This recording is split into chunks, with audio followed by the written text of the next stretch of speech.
सम्बन्धी 6 वटा व्यवहारहरू के हुन्?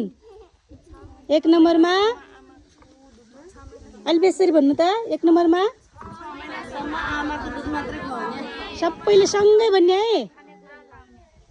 अनि 6 महिनासम्म आमाको दुध मात्रै खुवाउने, त्यसपछि थप खानेकुराहरू खुवाउने।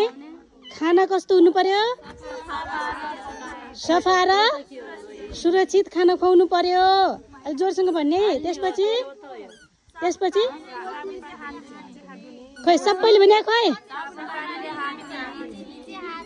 साबुन पानीले मिची मिची हात धुने। अर्को दुध र पानी उमालेर मात्रै खुवाउने। अनि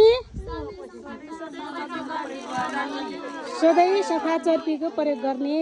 त्यसपछि के गर्ने? एउटा छ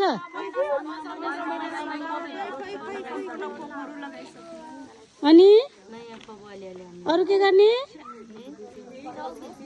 24 महिनासम्म तौल ल्याउने। कति पटक? 24 पटक।